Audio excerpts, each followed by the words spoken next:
نئی دہلی کے قدرے بڑی عمر کے رہائشی شہر کے سب سے بڑے پارک کے کیفے سے چائے لے کر کسی الگ تھلگ جگہ بیٹھ کر اس کا لطف اٹھانے کو ترجیح دیتے ہیں، جبکہ نوجوان کھلی جگہ کو کورونا کی وبا کے دوران محفوظ سمجھتے ہوئے کیفے میں ہی بیٹھ کر کھاتے پیتے ہیں۔ بہت عرصہ ہو گیا تھا تو میں نے اور میری بیگم نے فیصلہ کیا کہ اب کبھی کبھار باہر نکلنا چاہیے۔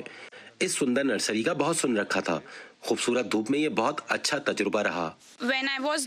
جب تک میں بالکل باہر نہیں نکل رہی تھی میں بہت خوفزدہ تھی، لیکن اب کام پر جانے اور دوست احباب سے مل کر سب پہلے سے بہتر لگ رہا ہے۔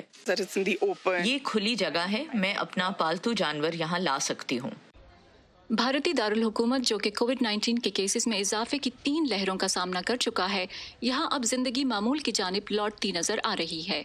کورونا کے نئے کیسز میں کمی کے بعد لوگ پبلک ٹرانسپورٹ کے استعمال کے علاوہ مارکیٹوں اور پارکوں کا رخ کر رہے ہیں۔ یہ نومبر میں کھلنے والے فیب کیفے کے لیے اچھی خبر ہے۔ The response was something which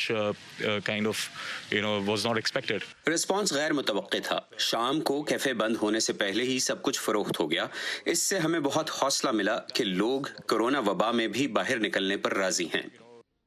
اب جب کہ لوگ باہر نکلنے لگے ہیں تو بہت سے کاروبار گاہکوں کی تلاش میں ہیں، جیسے کھیلوں کا سامان بیچنے والا یہ اسٹور، جہاں 1 درجن سے کم ہی صحیح لیکن گزشتہ 3 ماہ کی نسبت زیادہ گاہک آئے ہیں، لیکن یہ اب بھی وبا سے پہلے کی تعداد سے بہت کم ہے۔ Gymming was one thing which kind of surged to an extent which we had not imagined.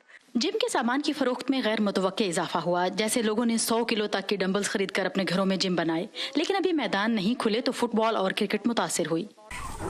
امید پیدا ہوئی ہے کہ کورونا وبا سے سب سے متاثرہ دوسرے نمبر پر ملک بھارت میں اس کا زور کم ہو رہا ہے۔ When you hear news of vaccine, جب آپ ویکسینز کی آمد اور کیسز میں کمی کا سنتے ہیں تو لگتا ہے ایسا ہوگا، لیکن میرے خیال میں فوری تو نہیں بلکہ 6 مہینے تک۔ خوف تو موجود ہے لیکن زندگی رکتی نہیں ہے۔